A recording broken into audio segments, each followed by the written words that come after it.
আসসালামু আলাইকুম, this is me, welcome to my video. তো কি অবস্থা সবার, চলো শুরু করি।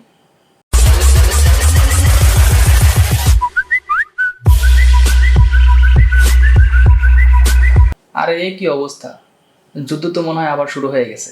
সংসার করতে পারছ না, জানোয়ার কোথাকার, দুইটা ভালো ভালো ভালো পরিবারের সংসার করতে পারছ না তুই।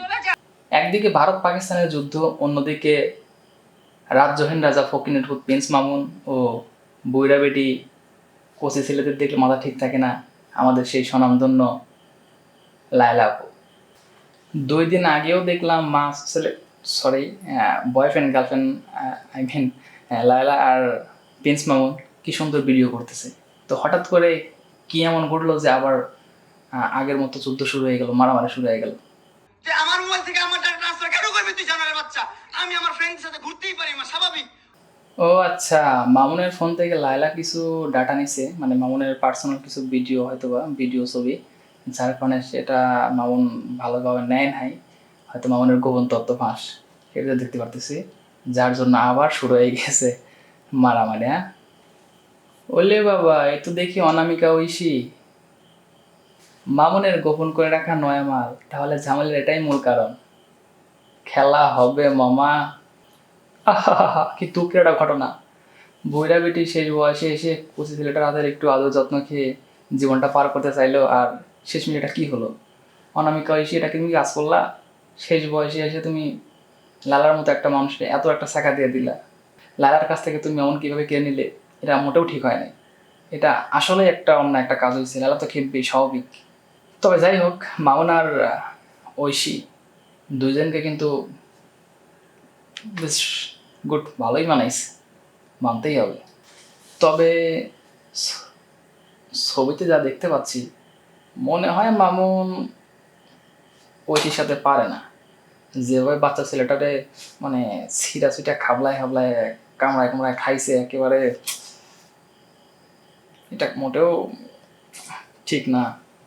আরে ভাই, নিজের জিনিস একটু রিল্যাক্সে আদর যত্ন করে খাইতে হয়, এইভাবে কামড়া কামড়া করে খাওয়া দাওয়াটা ঠিক হয় না। তো অনামিকা ঐশীর জন্য এটাই থাকবে আমার সাজেশন, খাও কিন্তু রেখে খাও, যাতে পরবর্তীতে আবার খাওয়া যায়। এরকম কারাচেরা করে খাওয়া যাবে না। বাচ্চা ছেলেটা এমনিতেই বুইড়া বেটির আদর যত্ন খায় আসছে, অনেক আদরের জিনিস, তো সেক্ষেত্রে এইভাবে খাওয়া তোমার ঠিক হয় না। মানে পাইছো আর একেবারে খাইছো, এটা কি ঠিক? বাসায় আমি আসতে চাইছি কখনো? তুই আনবি কেন তোর বাসায় আমাকে? তুই আমার মোবাইল থেকে আমার টাকা ট্রান্সফার কেন করবি? মামুন, তোরে বলি ভাই, শোন, তুই যে লায়লাকে দোষ দিচ্ছিস, দোষ তো আসলে লায়লার না, দোষ তো ভাই তোর।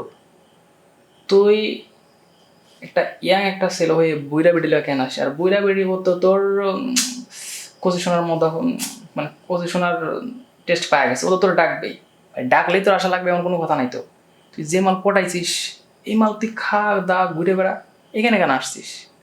আর তুই আসছিস ভালো কথা, তোর ফোনটা ওর কাছে কেন দিছিস? হ্যাঁ, এটা তো ভাই ঠিক হয় নাই। তো লালা যেহেতু তোকে অনেক ভালোবাসে, তো সেক্ষেত্রে তুই যদি অন্য কারোর সাথে এগুলো করিস, তো তো খারাপ লাগবেই, স্বাভাবিক, তাই না? তো সেক্ষেত্রে ওদের তোরা পুলিশ কেস করবেই, তোকে তো একটু ঝামেলার মধ্যে ফেলাইবে, এটাই স্বাভাবিক। কেউ কি চায় নিজের জিনিস অন্য কাউকে দিতে? তো সেটা তো খেয়াল রাখা লাগবে রে ভাই। এখানে তো আমি লালা কোনো দোষ দেখি না, সব দোষ তো তোর। বেটা ফাজিল, বুড়া বেটির মন ভেঙে দিছিস। তুই আমার মোবাইল থেকে আমার টাকা ট্রান্সফার কেন করবি তুই, জানোয়ারের বাচ্চা?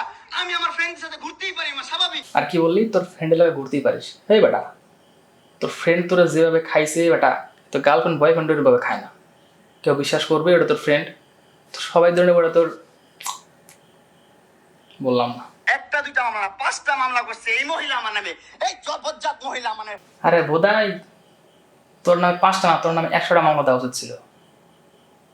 তুই যে কাজটা করছিস, শেষ বয়সে এসে এই বৃদ্ধ মহিলার এটা এত একটা ছেঁকা দিছিস, এটা কি তো ঠিক হয়েছে? তোর তো 5টা না, 100টা মামলা দেওয়া উচিত। আর ভালো কথা, তোর অন্য জায়গায় রিলেশন থাকতেই পারে, অন্য জায়গায় তুই ফ্রেন্ড সার্কেল নিয়ে ঘুরতে পারিস, তো তুই বুইরা বেডি লাগে আসলে কি আনে? একবার তো মারামারি করে সব কিছু ঠিক, মানে মীমাংসা হয়ে গেল, সারাসারি হয়েই গেল, আলাদাই থাক। ডাকলেই তুমি চলে আরো খুশখুশনি করার জন্য, মানে তোমার এদিকেও লাগে ওদিকেও লাগে, তাহলে তো ভাই হইলো না। যে একদিকে থাকো, তাহলে কোনো সমস্যা হবে না। তো তোমারও তো মামলা দেওয়াই উচিত, তাই না? ভণ্ডামি ছাড়ো, ভালো হয়ে যাও, আল্লাহ লাগে আবার মিলে যাও, তাহলে আদৌ সব পাবা।